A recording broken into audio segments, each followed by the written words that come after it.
तो लाइट रे का मतलब क्या है कि जिस डायरेक्शन में लाइट एनर्जी क्या करे बताओ, प्रोपगेट करे, उसे हम क्या बोलेंगे बताओ, लाइट रे बोलेंगे। तो it gives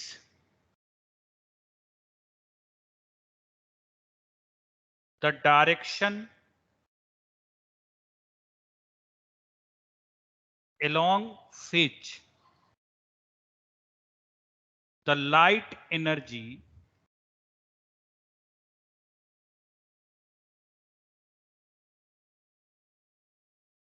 propagate.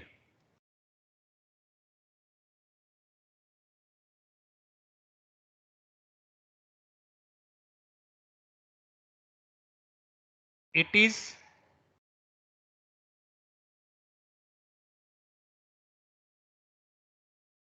represented by a line segment.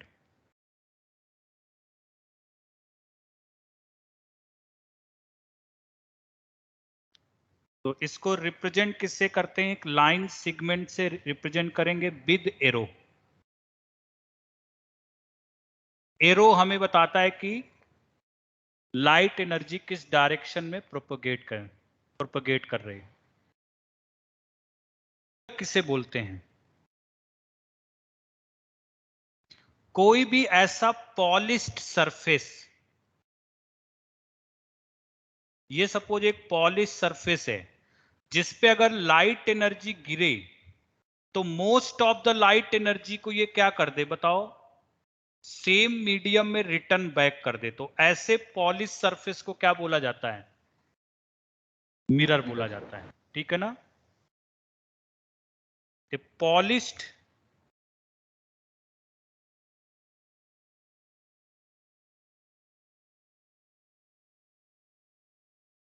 surface in which when a light energy falls,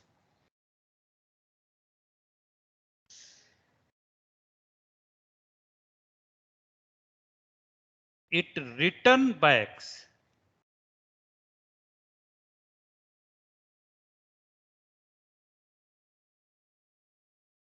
most of the energy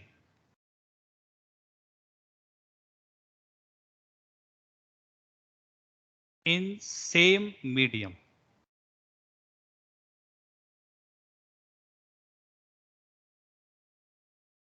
देखो ऑब्जेक्ट, जनरली हम लोग 10th में भी हमने ऐसा पढ़ा है कि एक मिरर के सामने ऑब्जेक्ट रख देते थे तो उसका क्या बनाते थे बताओ, इमेज बनाते थे कि नहीं, या लेंस के सामने कोई ऑब्जेक्ट रख देते थे तो उसका क्या बनाते थे, इमेज बनाते थे। तो ऑब्जेक्ट का मतलब क्या है, सबसे पहले तो ये समझें।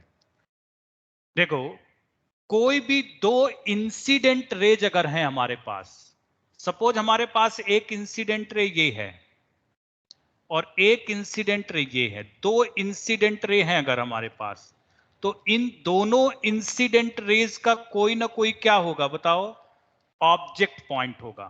और वो ऑब्जेक्ट पॉइंट कौन होगा, जहां पे ये दोनों इंसिडेंट रेज क्या करें, एक दूसरे को इंटरसेक्ट कर दें, वही क्या है, उन दोनों इंसिडेंट रेज का क्या है बताओ, ऑब्जेक्ट पॉइंट है।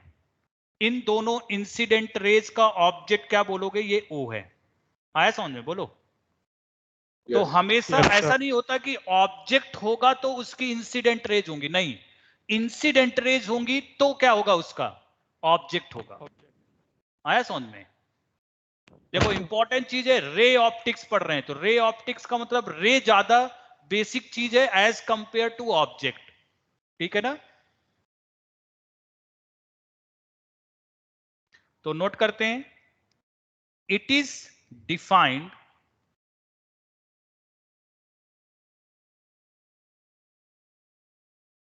on the basis of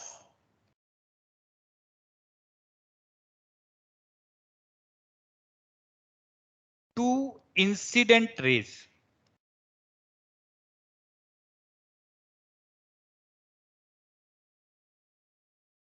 the point at which two incident ray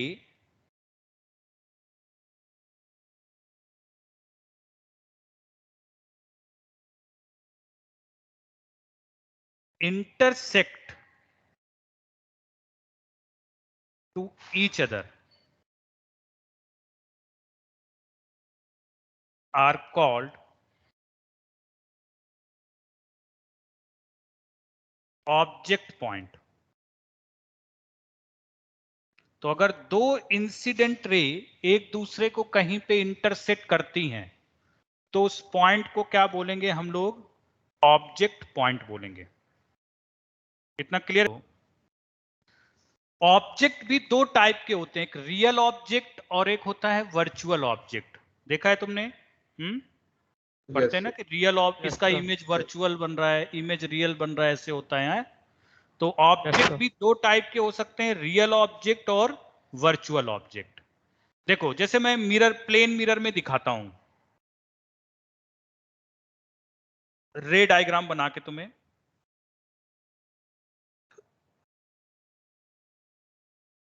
जैसे सपोज एक इंसिडेंट रे ये ऐसे निकल रही है और एक इंसिडेंट रे ये निकल रही है। इन दोनों का ये क्या है? ऑब्जेक्ट पॉइंट है इन दोनों इंसिडेंट रेज का। ठीक है ना? यस। बोलो। अब ये इंसिडेंट रे प्लेन मिरर पे गिरेगी तो क्या होगी? फिर रिफ्लेक्टेड रे बनेगी एक। बताओ। रिफ्लेक्टेड रे हो सकता है ये वाली भी प्लेन मिरर पे गिरी तो क्या बना? Reflected ray. और रिफ्लेक्टेड रे जहां पे इंटरसेक्ट करती हैं उसे क्या बोलते हैं? इमेज पॉइंट बोलते हैं। ठीक है ना? देखो यहां पे ये जो ऑब्जेक्ट है ये कैसा ऑब्जेक्ट है? बताओ। रियल ऑब्जेक्ट है। ये रियल ऑब्जेक्ट है। तो बताओ ये इमेज कैसा बन रहा है? प्लेन मिरर इसका इमेज कैसा बनाता है? बताओ। वर्चुअल इमेज बनाता है इसका। ठीक है ना? Plane mirror. तो देखो रियल ऑब्जेक्ट क्या होगा? अगर रियल ऑब्जेक्ट होगा ना तो हमेशा उस रियल ऑब्जेक्ट से इंसिडेंट रेज क्या करती हैं? बताओ। डाइवर्ज करती हैं। ध्यान रखना, हमेशा इंसिडेंट रेज क्या होती हैं? रियल ऑब्जेक्ट से डाइवर्ज करती हैं। बताओ, क्लियर है सबको? जब भी ऐसा लगे कि इंसिडेंट रेज ऑब्जेक्ट पॉइंट से डाइवर्ज होकर निकल रही हैं तो समझ जाओ कि वो ऑब्जेक्ट पॉइंट कैसा है? रियल ऑब्जेक्ट है। रियल। जैसे एक फिगर और मैं बनाता हूं। ये जैसे एक मिरर है, इसका उल्टा डायग्राम बनाता हूं मैं। मैंने एज्यूम किया ये एक इंसिडेंट रे आई ऐसे कोई, और सपोज एक ये इंसिडेंट रे आई ऐसे। तो ये दोनों इंसिडेंट रेज देखो इधर कहीं जाके क्या करेंगे? बताओ, एक दूसरे को इंटरसेक्ट करेंगे। तो ये पॉइंट क्या है तुम्हारा? है इन दोनों इंसिडेंट रेज का। बताओ क्या है? Object point. और रिफ्लेक्ट होके रिफ्लेक्टेड रे ऐसे आएगा और एक रिफ्लेक्टेड रे ऐसे आएगा, और ये दोनों रिफ्लेक्टेड रे जहां इंटरसेक्ट करेंगे वो क्या बनेगा? इसका इमेज पॉइंट। अच्छा बताओ, ऑब्जेक्ट पॉइंट से इंसिडेंट रे डाइवर्ज हो रही हैं कि कन्वर्ज हो रही हैं? बताओ। कन्वर्ज हो रही। कन्वर्ज हो रही तो समझ जाओ ये कैसा ऑब्जेक्ट है? वर्चुअल। ये वर्चुअल ऑब्जेक्ट है बेटा। ठीक है ना? अगर यहां देखो इंसिडेंट रेज क्या हो रही हैं? इस ऑब्जेक्ट पॉइंट से क्या हो रही हैं? डाइवर्ज हो रही। तो मतलब ये तुम्हारा क्या था? रियल था। अगर कन्वर्ज हो तो समझ जाओ कि वो क्या है? वर्चुअल है। वर्चुअल। और ऐसे ये जो इमेज बनेगा, ये जानते हो कैसा इमेज बनेगा? Real image. ठीक है ना? अब जैसे रियल और वर्चुअल इमेज कैसे पहचानेंगे? उल्टा होगा इसमें। अगर रिफ्लेक्टेड रे किसी पॉइंट पे जाके कन्वर्ज हो रही है तो समझ जाओ वो इमेज कैसा है? रियल है। रियल। और अगर रिफ्लेक्टेड रे इमेज पॉइंट से डाइवर्ज हो रही है तो समझ जाओ वो इमेज कैसा है, वर्चुअल है। देखो यहां तो इमेज पॉइंट से देखो रिफ्लेक्टेड रे क्या हो रही है, बताओ, रिफ्लेक्टेड रे डाइवर्ज हो रही है। बताओ क्लियर है कि नहीं, उल्टा है मतलब, कहने का मतलब डिफरेंस समझ में आ गया सबको? कोई लास्ट लाइन रिपीट करनी सर। अगर इमेज पॉइंट है और रिफ्लेक्टेड रेज उसकी तरफ क्या हो, कन्वर्ज हो, तो समझ जाओ वो इमेज पॉइंट क्या है, रियल इमेज पॉइंट। और अगर कोई इमेज पॉइंट है उससे रिफ्लेक्टेड रे ऐसा अपीयर हो कि क्या हो रही है, बताओ, डाइवर्ज हो रही है, तो समझ जाओ वो इमेज पॉइंट कैसा है, वर्चुअल इमेज पॉइंट। तो इमेज कैसे डिफाइन करेंगे, रिफ्लेक्टेड रेज और रिफ्रैक्टेड रेज के बेसिस पे। तो it is defined on the basis of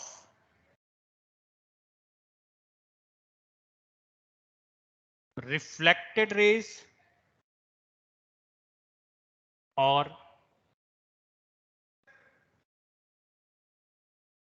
refracted rays। अगर हमारे पास दो रिफ्लेक्टेड रेज हैं, सपोज ये एक रिफ्लेक्टेड रे है और एक ये रिफ्लेक्टेड रे है, तो जहां पे ये दोनों रिफ्लेक्टेड रे एक दूसरे को क्या कर दें, बताओ, इंटरसेक्ट कर दें, वहीं पे क्या होगा, उनका इमेज पॉइंट होगा। तो the point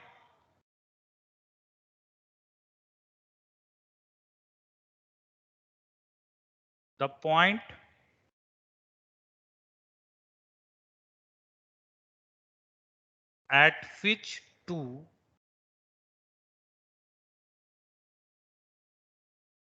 reflected or refracted rays intersect to each other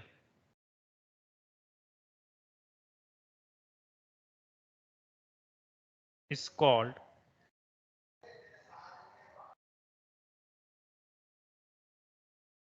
image point. Some basic laws for propagation of light rays.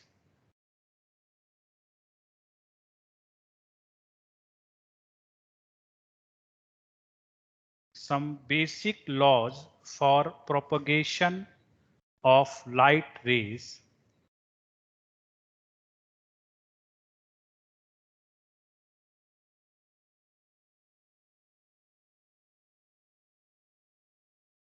तो देखो शुरू में कुछ बेसिक चीजें हमने डिस्कवर की लाइट के बारे में,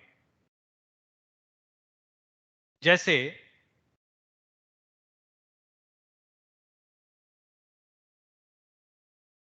जब लाइट एक प्लेस से दूसरे प्लेस जाता है एक होमोजीनियस मीडियम में, तो कैसे चलता है, बताओ, straight line path. Straight line path में। होमोजीनियस मीडियम का क्या मतलब है, होमोजीनियस का मतलब है कि हर जगह पे स्पेस में हर जगह क्या बना रहे, बताओ, स्पेस में हर जगह मीडियम का रिफ्रैक्टिव इंडेक्स सेम रहना चाहिए, तो उसे क्या बोलते हैं, होमोजीनियस मीडियम बोलते हैं, ठीक है ना।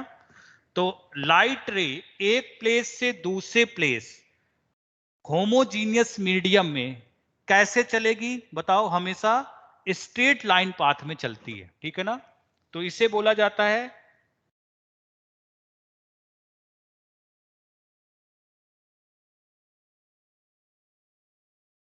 रेक्ट लीनियर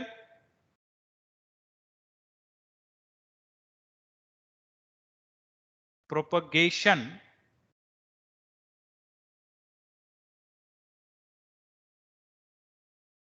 ऑफ लाइट रे।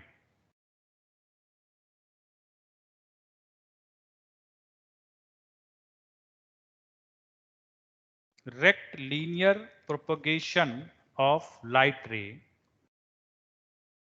in a homogeneous medium.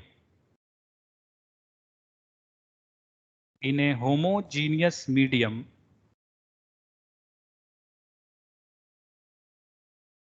light ray goes one place to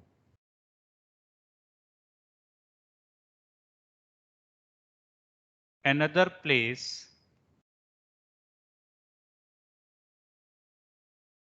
following a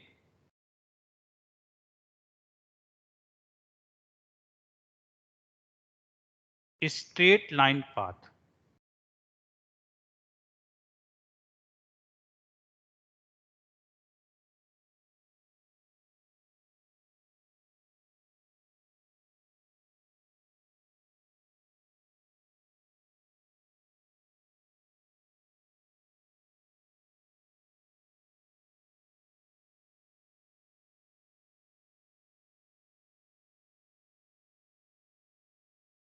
देखो, इंडिपेंडेंस ऑफ लाइट रेज, इसका क्या मतलब है?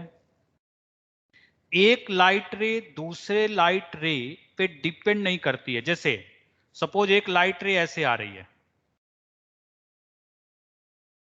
और कोई दूसरी लाइट रे ऐसे जा रही है, बताओ।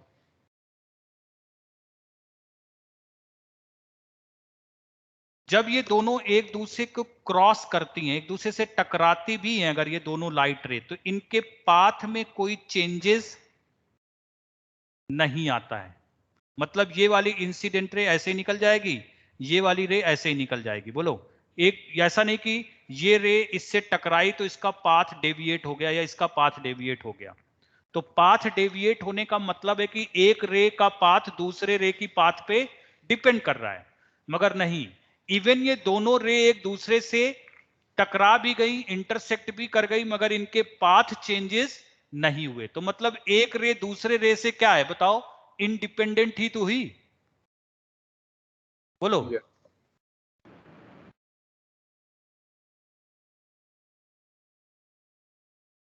तो if two light rays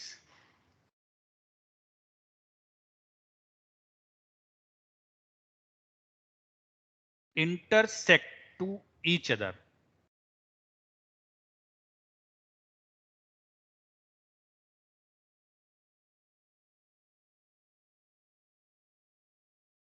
due to which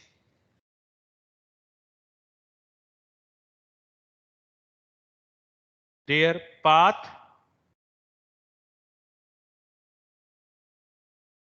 does not change। तो अगर एक रे दूसरे रे से इंटरसेक्ट भी कर जाए तो उससे उनका पाथ चेंज नहीं होगा। क्लियर है सबको? बताओ।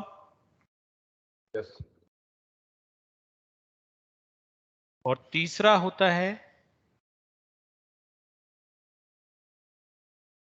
Law of reversibility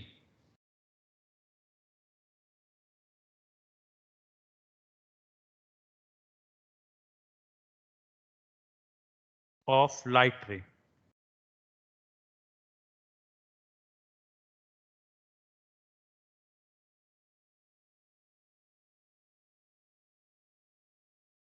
law of reversibility of light रे मतलब जैसे जरूरी नहीं कि होमोजीनियस मीडियम है, अगर नॉन होमोजीनियस मीडियम है तो हो सकता है लाइट ए से बी जा रहेगी, तो जरूरी नहीं कि ऐसे स्ट्रेट लाइन से जाए, हो सकता है लाइट ऐसे जा रही है ए से बी। बोलो, अगर ये नॉन होमोजीनियस मीडियम है तो ऐसा भी हो सकता है। बोलो। हाँ, Yes, sir. होमोजीनियस होगा तब तो जरूर से जरूर ए से बी कैसे जाएगी, स्ट्रेट लाइन पाथ से ही जाएगी। अब जैसे नॉन होमोजीनियस मीडियम में लाइट ए से बी ऐसे जा रही है, अगर मैं लाइट ए से छोड़ा और बी पे गई, ऐसे पहुंची, इस पाथ के थ्रू पहुंची, अगर मैं बी से लाइट को छोड़ूं तो सेम पाथ को फॉलो करते हुए वो कहां पहुंचेगी, बताओ? ए पे आएगी। मतलब रे का अगर मैं डायरेक्शन चेंज कर दूं तो क्या उससे उसका पाथ चेंज होगा? No, sir. No, sir. Path उसका चेंज नहीं होगा। इसीलिए इसको बोलते हैं reversibility of light, law of reversibility. मतलब रे का डायरेक्शन रिवर्स करने से उसका पाथ चेंज नहीं होगा। तो bye changing the direction of light ray,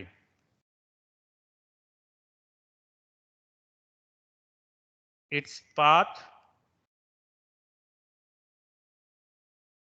does not change। तो रिफ्लेक्शन किसे बोलते हैं कि जब एक लाइट रे किसी स्मूथ सरफेस से पे इंसिडेंट होती है या फिर कोई लाइट एनर्जी किसी सरफेस पे गिरती है, तो वो सरफेस क्या करता है, मोस्ट ऑफ द एनर्जी को सेम मीडियम में रिटर्न बैक कर देता है, और इस प्रोसेस को क्या बोला जाता है, रिफ्लेक्शन। बोलो। Yes. Yes, sir. When a light energy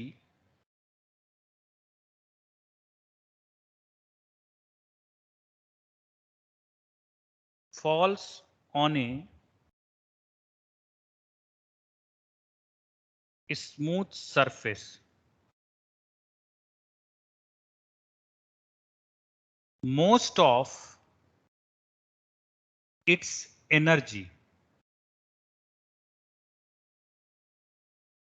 is returned back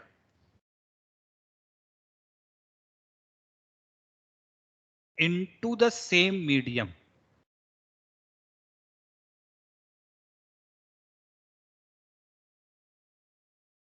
is called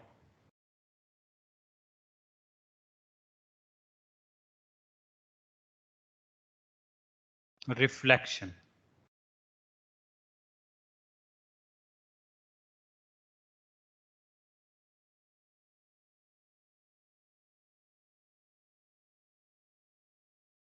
Laws of reflection,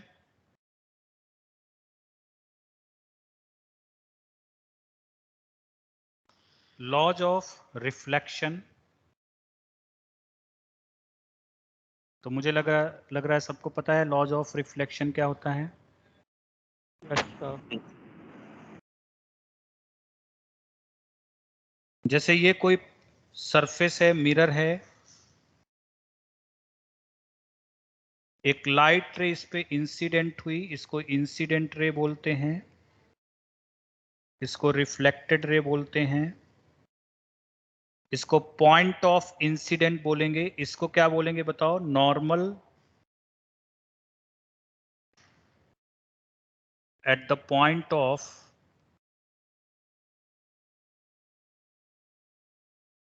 incident.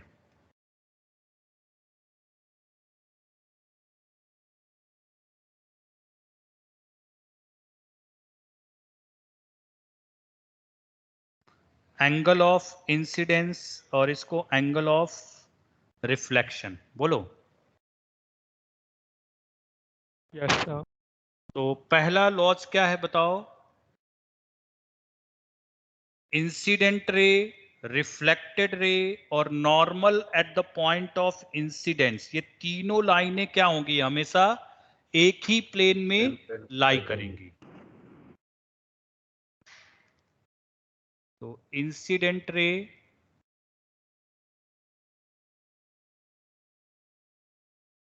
Reflected ray and normal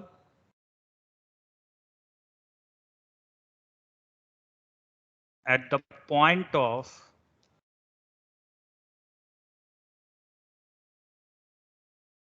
incident lies on the same plane।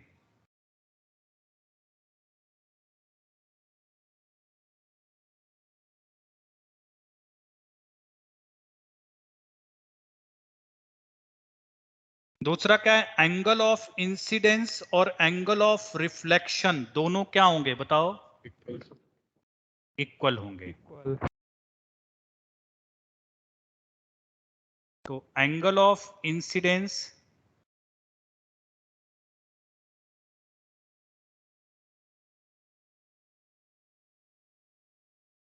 And angle of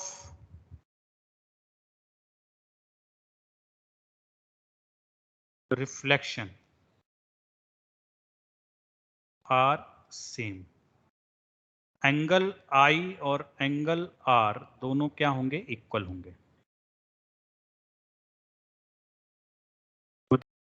अगर during reflection,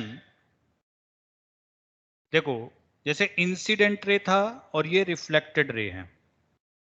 अब ये क्या है? Light क्या है? Electromagnetic wave है एक तरह से, बोलो। Yes, sir. तो इलेक्ट्रोमैग्नेटिक वेव के अंदर क्या होगा? एक तो एम्पलीट्यूड होगा, इंटेंसिटी होगा, वेवलेंथ होगा, फ्रीक्वेंसी होगा, है, फेज होगा। यही होता है ना, बोलो। वेव वेलोसिटी होगा, यही चीजें होती हैं?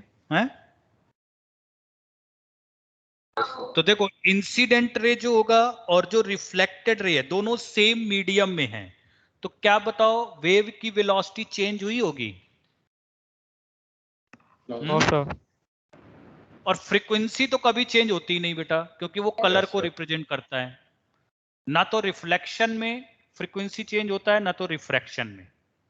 तो वेव वेलोसिटी भी चेंज नहीं हुई, फ्रीक्वेंसी भी चेंज नहीं हुई, तो वेवलेंथ क्या चेंज होगा? Sir. no sir, वो भी चेंज नहीं होगा, है?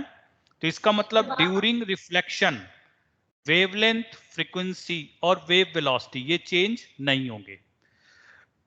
एम्पलीट्यूड क्या चेंज होगा? इंसिडेंट रे जो होगा उसका एम्पलीट्यूड और जो रिफ्लेक्टेड रे निकलेगी उसका एम्पलीट्यूड क्या सेम होगा? नहीं, क्योंकि एम्पलीट्यूड का स्क्वायर जो होता है वो किसको रिप्रेजेंट करता है? इंटेंसिटी को। इंटेंसिटी वेव का ध्यान होकर एम्पलीट्यूड के स्क्वायर के क्या होता है बताओ? प्रोपोर्शनल होता है कि नहीं? अब ऐसा तो नहीं yes कि यहां पे 10 जूल एनर्जी गिरी और पूरी 10 जूल ही रिफ्लेक्ट हो गई होगी, ऐसा तो नहीं हुआ होगा ना। हो सकता है कुछ एनर्जी एब्जॉर्ब हो जाए, कुछ एनर्जी ट्रांसमिट हो जाए। तो मतलब इंसिडेंट वेव का एम्पलीट्यूड अलग होगा और रिफ्लेक्टेड वेव का एम्पलीट्यूड क्या हो सकता है? अलग हो सकता है। हाँ, 100% एनर्जी अगर रिफ्लेक्ट हो जा रही जो गिर रही है तो मैं बोल सकता हूं कि एम्पलीट्यूड चेंज नहीं हुआ होगा, मगर ऐसा तो रियल लाइफ में समझो होता ही नहीं एक तरह से, है? और अगर एम्पलीट्यूड चेंज हो जाएगा तो इंटेंसिटी भी क्या चेंज हो जाएगी? चेंज हो जानी चाहिए, बताओ, हैं? Yes, sir. yes sir, तो ये पॉइंट्स नोट करते हैं नेक्स्ट इसमें।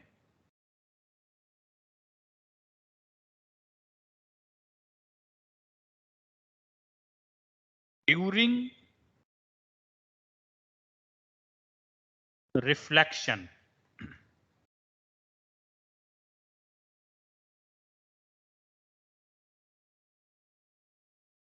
Wave velocity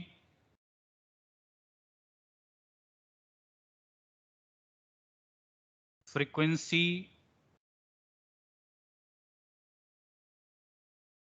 wavelength does not change.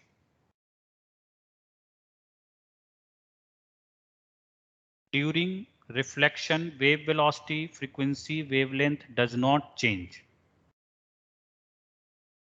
Whereas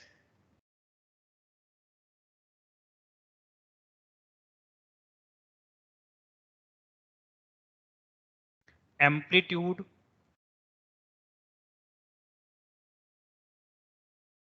intensity are changed. बताओ क्लियर है सबको?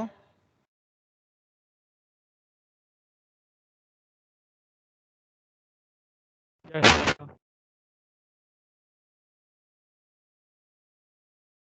फोर्थ पॉइंट समझो। जैसे ये समझो कि एक बाउंड्री है, ऊपर एयर है, नीचे वाटर है।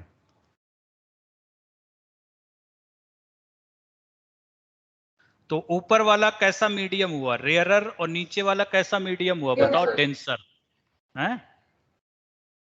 अब जैसे रे आ रही है एयर से, एयर में आई इंसिडेंट रे, हो सकता है इसका कुछ पार्ट क्या हो जाए बताओ, रिफ्लेक्ट तो हो ही सकता है ना इस रे का, है। तो इसके फेज में क्या चेंज आएगा, यहां देखो रे है रेयरर मीडियम में और रिफ्लेक्शन हो रहा है वाटर के सरफेस से, मतलब डेंसर मीडियम से। तो अगर डेंसर मीडियम से रे का रिफ्लेक्शन होता है तो उसके फेज में क्या आता है, पाई का चेंजेज आ जाता है, बताओ याद रहेगा। मतलब सपोज इसका अगर इक्वेशन है इलेक्ट्रोमैग्नेटिक वेव का, कुछ ऐसा होगा, E naught sine omega T minus K X है सपोज। तो ये जो रिफ्लेक्टेड रे होगा इसका इक्वेशन कुछ ऐसा बनेगा, E naught dash sine omega T minus K X plus या माइनस पाई, ऐसे ऐड हो जाएगा। तो फेज का कितना डिफरेंस आ गया बताओ इंसिडेंट और रिफ्लेक्टेड वेव में, बोलो पाई का डिफरेंस आ गया कि नहीं है। तो जब भी डेंसर मीडियम से रिफ्लेक्शन होगा तो फेज में कितने का चेंज आ जाएगा, पाई का। तो if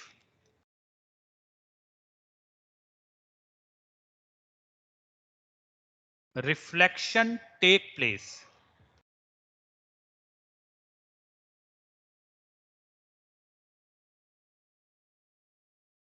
from denser medium, then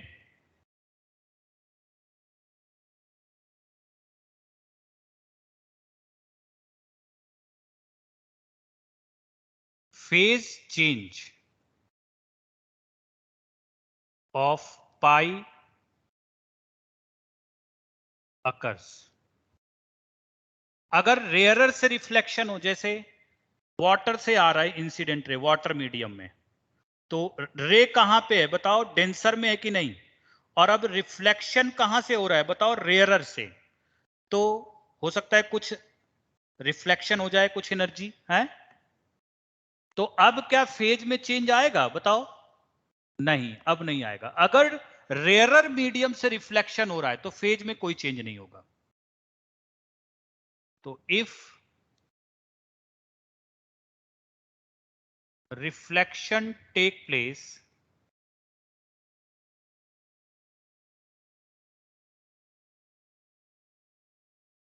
from rarer medium,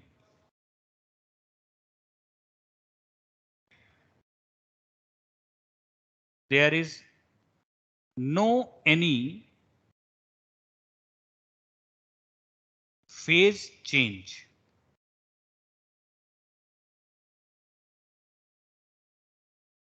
occurs।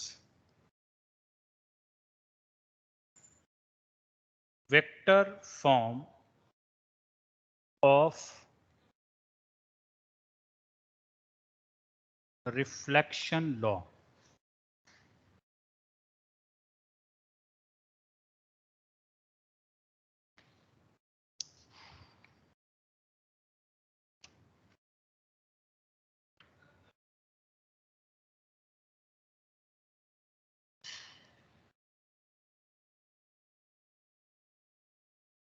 देखो पहले समझ लेते हैं, जैसे ये एक प्लेन मिरर है, एक इंसिडेंट रे ऐसे आ रही है, रिफ्लेक्टेड रे ऐसे निकल रही है। ये है normal at the point of incidence. अब देखो इंसिडेंट रे की डायरेक्शन में, जिधर इंसिडेंट रे आ रही है उस डायरेक्शन में अगर यूनिट वेक्टर क्या है ई, सपोज ये ई क्या रिप्रेजेंट कर रहा है, जिधर इंसिडेंट रे आ रही है उस डायरेक्शन का क्या बता रहा है बताओ, ये यूनिट वेक्टर। और जिधर रिफ्लेक्टेड रे जा रही है उधर का यूनिट वेक्टर क्या है, सपोज ई डैश।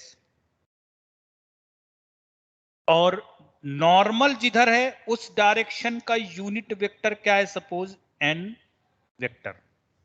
बोलो इतना है समझ में सबको। Yes, sir. तो वेक्टर फॉर्म ऑफ रिफ्लेक्शन ये बताता है कि रिफ्लेक्टेड रे की डायरेक्शन का यूनिट वेक्टर जो होगा ये E minus 2 E dot n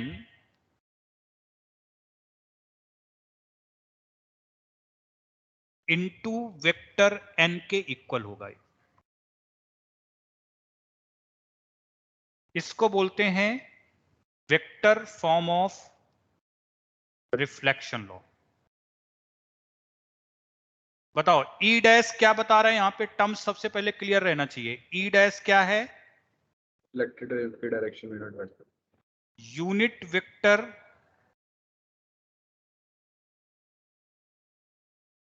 along reflected ray। E क्या है? Unit vector along incident ray. N क्या है? Unit vector along normal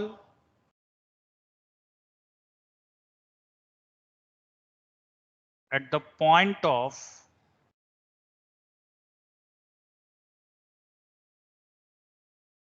incident. बताओ ये समझ में आया सबको?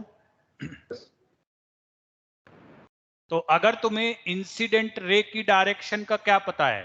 Unit vector. और नॉर्मल के डायरेक्शन का क्या पता है? Unit vector. तो यूनिट वेक्टर तुम निकाल सकते हो किस डायरेक्शन का? बताओ। रिफ्लेक्टेड रे की डायरेक्शन का।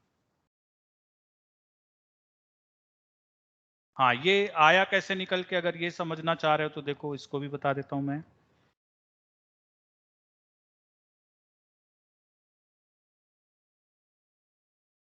ध्यान दो, जैसे ये ई वेक्टर ऐसे कुछ है, बताओ।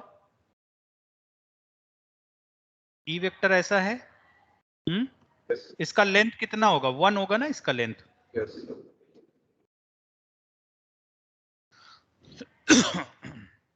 अच्छा, इसका प्रोजेक्शन निकालते हैं। प्रोजेक्शन किसकी तरफ? एन की तरफ, ये वाला वेक्टर। ये क्या बता रहा है बताओ? ई वेक्टर का प्रोजेक्शन बता रहा है किधर? बोलो। N vector direction. N vector की डायरेक्शन में। मतलब ये चीज निकल के आ जाएगा, ठीक है ना? कैसे निकलेगा प्रोजेक्शन, याद है किसी को? So E dot N E by dot N और डिवाइडेड बाय, क्योंकि ये ऑलरेडी यूनिट वेक्टर है तो उनका मैग्नीट्यूड क्या आ जाएगा? 1। बोलो आएगा, बताओ ये। Yes, sir. Yes, sir.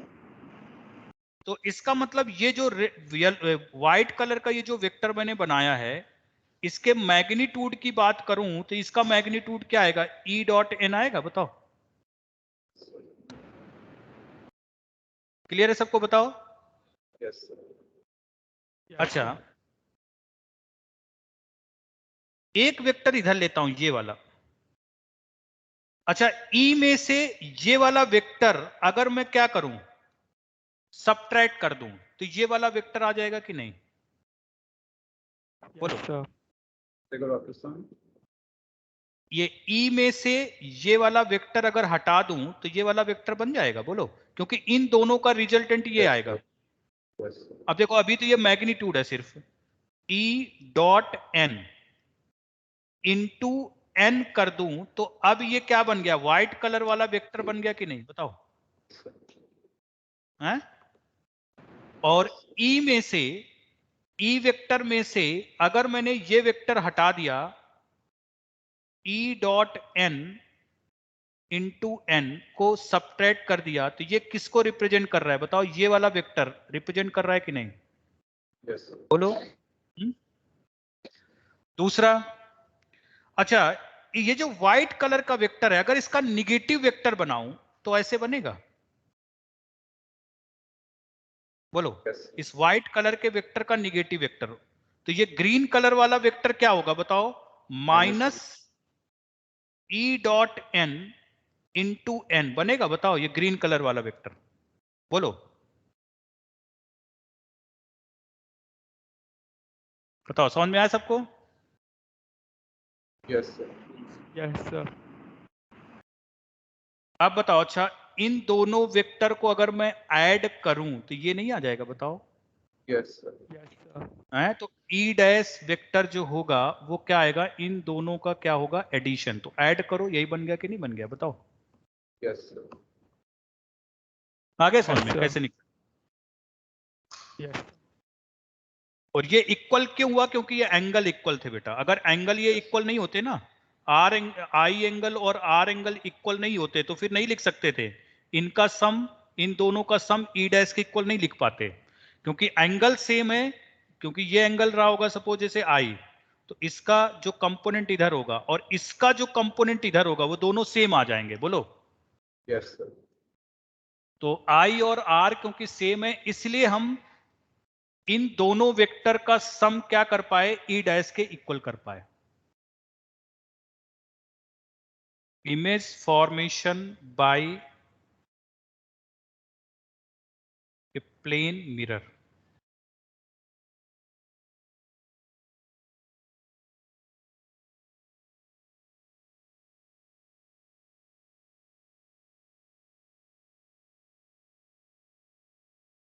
जैसे कोई प्लेन मिरर है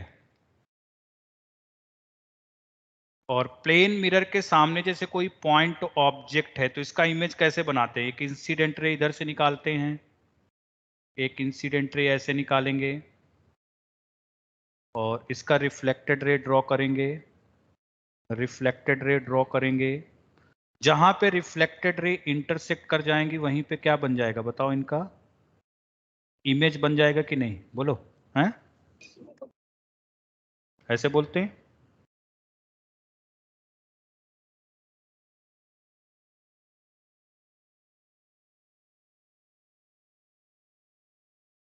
तो पॉइंट ऑब्जेक्ट का प्लेन मिरर से तुमने क्या बना दिया? पॉइंट इमेज बना दिया। बोलो। Yes, sir. हो सकता है तुम्हारे पास पॉइंट ऑब्जेक्ट नहीं है, कोई एक्सटेंडेड ऑब्जेक्ट है। जैसे एक एक्सटेंडेड ऑब्जेक्ट मैंने ये ले लिया, ये ए से बी एक ऑब्जेक्ट है ऐसे हैं।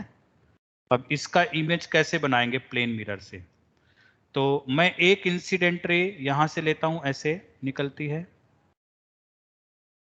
एक और इंसिडेंट ले यहीं से ले लेता हूं। चलो मैं इसको थोड़ा सा और एक्सटेंड कर लेता हूं।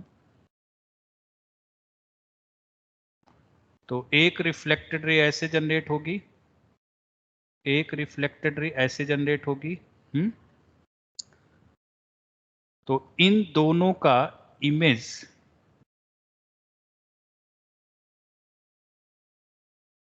इधर कहीं ऐसे बनेगा जाके, मुझे लग रहा है इन दोनों रिफ्लेक्टेड रेज का इमेज यहां बनेगा। बताओ। हैं?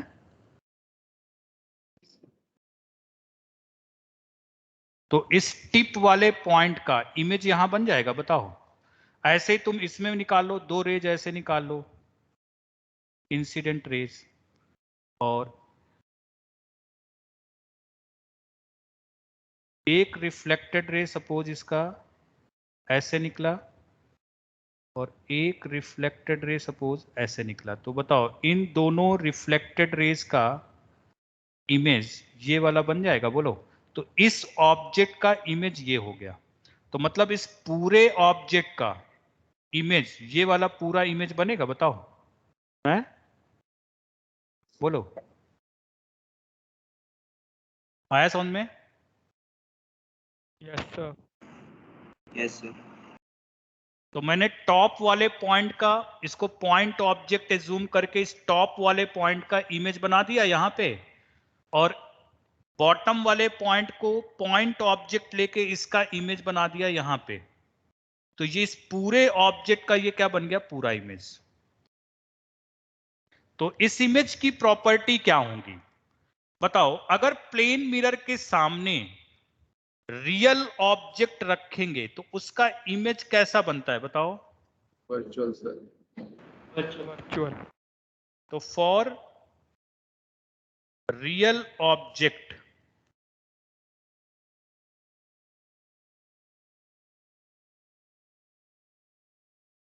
Image virtual and for virtual object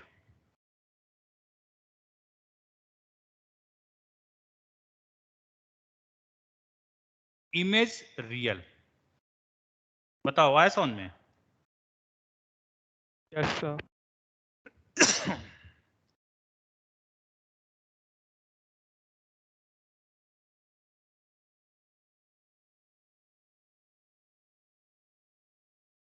अच्छा, मिरर से जितना दूर ऑब्जेक्ट होता है उतना ही दूर क्या बनता है बताओ? इमेज. Image. तो distance of object from mirror that is equal to distance of image from mirror.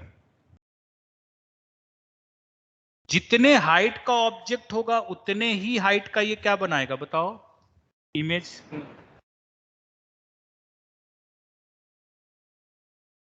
तो height of object is equal to क्या होता है? Height of image. बोलो.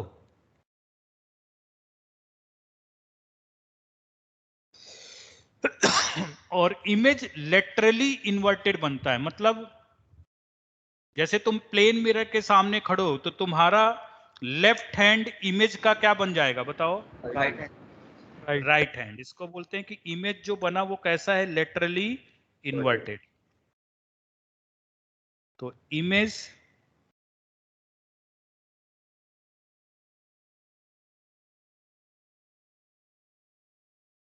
Laterally inverted.